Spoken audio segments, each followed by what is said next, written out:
Yahweh, Yahweh, batela mikongo. Yahweh, Yahweh, benisa mikongo.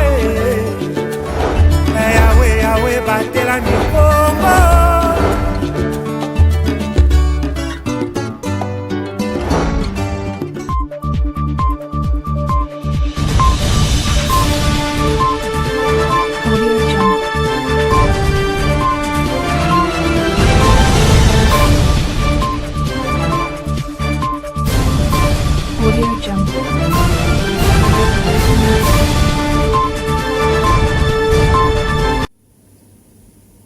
Il est l'heure de vous tenir informés, messieurs et dames. Salutations spéciales et bienvenue à ces grands rendez-vous d'actualité. La ville de Matadi et les territoires de Songololo ont été touchés par des accidents de circulation. Le premier se produit dans la nuit du mardi 17 au mercredi 18 mars 2026 sur la nationale numéro 1 à la hauteur du pont Pozo, paralysant ainsi la circulation. La situation a été décantée à l'avant-midi du mercredi 17 du mois en cours.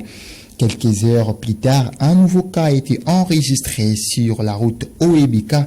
Une moto transportant 3 hommes en uniforme, notamment un militaire. Le conducteur a perdu le contrôle à la hauteur de l'arrêt de escaliers Miller. Le bilan fait état de 2 blessés graves, un policier et un militaire évacués en urgence dans une structure sanitaire.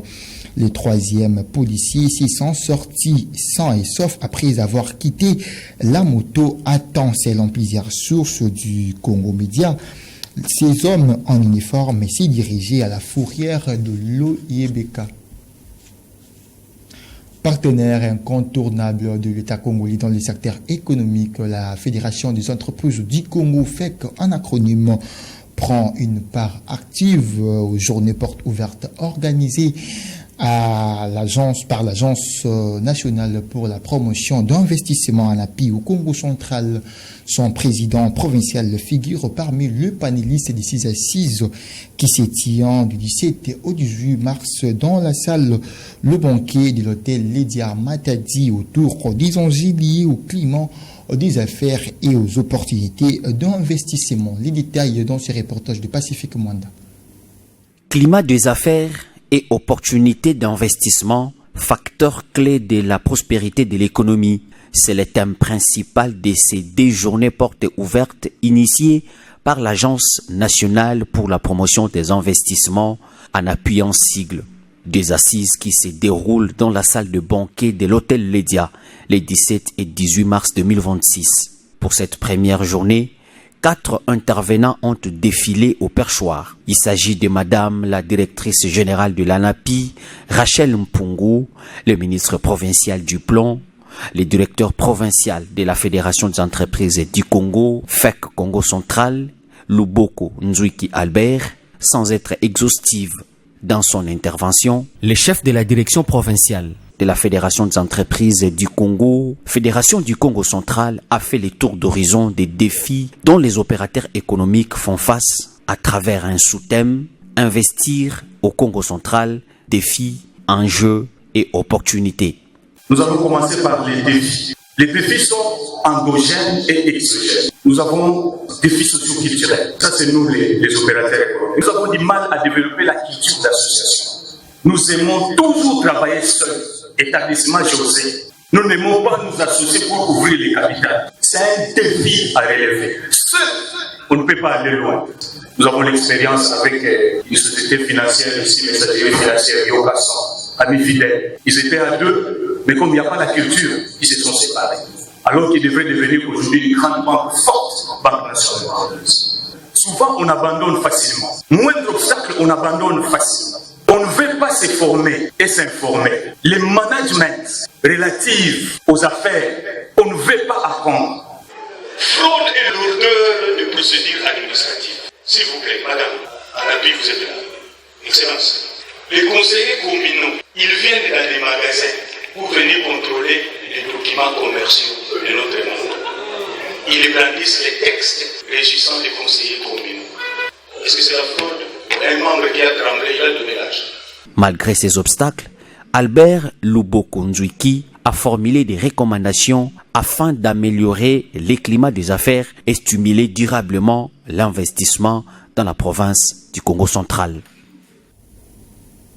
Autre chose à présent dans ces journaux, l'insécurité ne cesse de parler d'elle dans la province du Congo central. Ce mardi 17 mars 2026, un jeune motard a été agressé par des civiques. Ces drames se déroulaient à Kulungungu, dans les territoires de Mbanzangungu.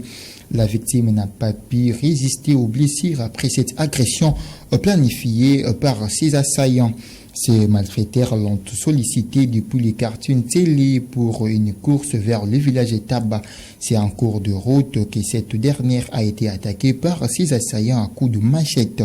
Bien que secouru par le jardinier avant de perdre connaissance, il n'a pas pu succomber à ce blessure. Selon un membre de la société civile, quelques heures plus tard, ce présumé acteur ont été appréhendés par les services de sécurité puis transférés aux instances judiciaires.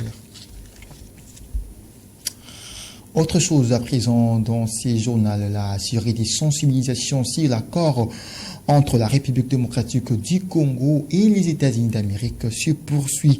Récit par nos confrères de la radio Capi, Patrick Mouyaya Katampoué, ministre de la Communication, Médias et porte-parole du gouvernement, a déclaré « Nous n'avons pas peur du débat, nous n'avons rien à craindre car nous n'avons rien à cacher. Tout le monde devrait les lire et s'en approprier. » Les détails dans ce propos choisi par la rédaction.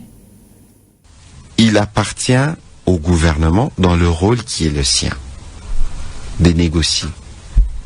Nous l'avons fait. Et parce que l'accord peut avoir une incidence sur les finances publiques ou peut entraîner modification de certaines dispositions législatives, l'accord doit être sujet au Parlement. Nous l'avons amené au Parlement. Et au Parlement, il existe, j'étais de là, du Parlement, il existe des mécanismes pour de lois des ratifications.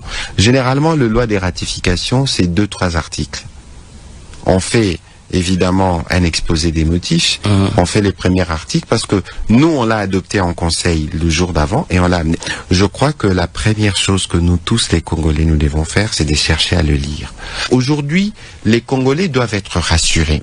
D'abord parce que de un, cher Jean-Marc, cet accord, c'est un accord du futur. Le président Tshisekedi, il est fait plus pour nos enfants que pour nous. Nous n'avons pas peur du débat. Nous n'avons rien à craindre, nous n'avons rien à cacher. Ce n'est pas l'accord du président. Ce n'est pas la guerre du président. C'est la guerre de tous les Congolais. Les militaires qui décèdent au front, c'est nos frères, c'est nos cousins. Les ressources qui sont engagées, c'est des ressources qui puissent servir pour faire de route. Et donc aujourd'hui, les Congolais doivent considérer que nous avons commencé une nouvelle période. Évidemment, les choses ne peuvent pas se faire de manière automatique. Après 30 ans de conflit, il y aura sûrement des hauts et des bas, mais aujourd'hui, nous disposons d'un accord. Et parlons santé dans ces journaux. À ces jours, c'est la République démocratique du Congo qui a l'espérance de vie le plus faible en Afrique. Cependant, le gouvernement pense inverser cette tendance via le fonds de promotion de la santé qui va désormais percevoir 2% sur tout aux produits médicaux. Les détails dans cet extrait du propos du ministre d'État en charge de la santé choisi par Merveille du Bangana. Suivons. Il n'est pas normal que la RDC ait l'espérance de vie la plus faible d'Afrique. Ça veut dire que nous avons péché quelque part en tant que pays, en tant qu'intellectuel, en tant que médecin, en tant qu'université. Donc notre idée maintenant, c'est de relever tout cela. Nous avons quelques atouts. Comme vous avez vu dans le petit film, nous avons le fonds de promotion de la santé, c'est-à-dire que nous avons réussi à convaincre le Parlement, à convaincre tout le monde qu'il faut mettre de l'argent directement pour la santé. Et le fonds de promotion de la santé va recevoir désormais, je pense même qu'on commence à collecter la semaine prochaine, parce que le dernier document qu'on attendait, on l'a reçu seulement hier matin. Donc on va commencer à collecter la semaine prochaine. Et c'est 2% de tous les produits importés qui vont être taxés pour être envoyés directement au fonds de promotion pour que nous puissions aider les ressources humaines, pour que nous puissions équiper nos établissements pour que nous puissions avoir des médicaments de qualité. En sport, enfin, la décision est prise concernant l'affaire qui opposait le Sénégal et le Maroc, enfin sacré champion en 2025, 2 mois après examen et traitement du dossier par le jury d'appel de la Confédération africaine de football a rendu son verdict ce mardi 17 mars 2026 en proclamant officiellement le Maroc comme vainqueur de la 35e édition de la Coupe d'Afrique des Nations en 2025. Les détails dans ce commentaire.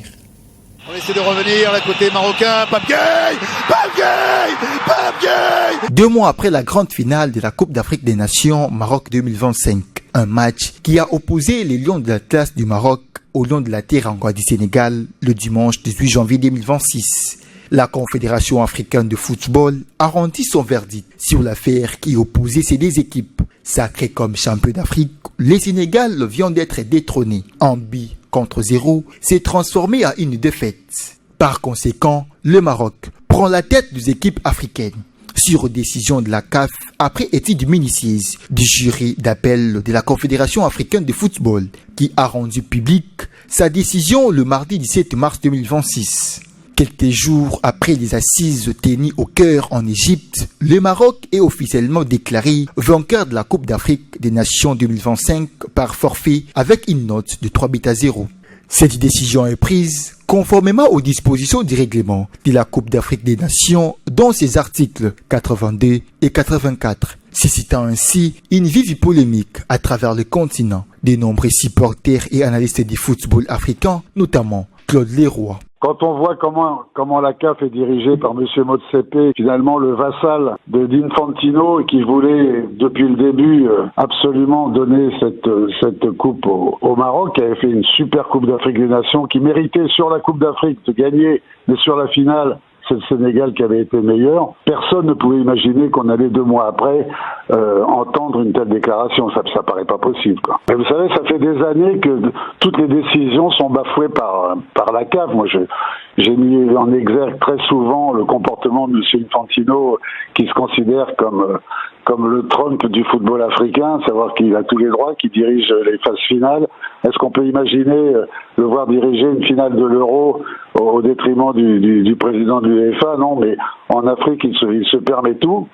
Et je pense que derrière tout ça, il y a eu plein de magouilles et plein de tambouilles. On est en pleine période électorale, donc on peut voir un petit peu tout ce qui se passe pour décider, in fine, que le Maroc est champion. Bon, je pense que tout ça n'est pas terminé, que le Sénégal rentrera dans ses droits à la fin de toute cette histoire, mais enfin c'est pitoyable pour l'image que donne encore la Confédération africaine de football. Notons que la CAN 2025 reste gravée dans la mémoire collective comme l'une des plus controversées de l'histoire du football africain.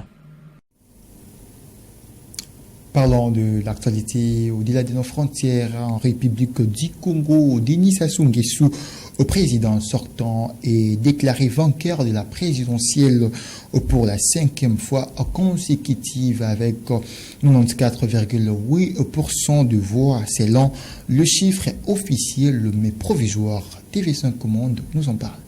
Sans surprise, Denis Sassou Nguesso est donné vainqueur de la présidentielle qui s'est tenue le 15 mars avec 94,82% selon les résultats provisoires lus en début de soirée par le ministre de l'Intérieur, Raymond Zéphirine Boulou, en direct à la télévision nationale congolaise. Âgé de 90 ans, Denis Sassou Nguesso est donc réélu pour un 5e mandat. Mabio Nzinga Mavungu est arrivé 2e selon le résultat de la commission électorale avec 1,48%, suivi de Ufrem Dav Mafoula avec 1,03%. Au QG du parti au pouvoir, la joie était aujourd'hui à son comble. Les partisans du chef de l'État sortant ont célébré la victoire de leur champion. Mais c'est surtout la victoire du peuple congolais qui a fait un choix, mais qui a fait le choix de l'unité nationale. Donc c'est vraiment la victoire de tout un peuple. Un peu plus tôt dans la journée, Destin Gaveki, arrivé 4e avec 0,87%, a animé une conférence de presse. Il a dénoncé les anomalies du processus électoral. Plusieurs de nos délégués ont été empêchés d'accéder dans les bureaux de vote. D'autres ont eu d'énormes difficultés à y accéder. Un peu plus de 3 millions de Congolais étaient attendus aux urnes dimanche dernier. Plus de 2,5 millions se sont présentés selon la Commission nationale électorale indépendante, ce qui porte le taux de participation à 84%. Nous sommes arrivés à la fin de cette session d'information, messieurs et dames. Merci d'avoir été le nôtre et bonne suite de programme. Au revoir.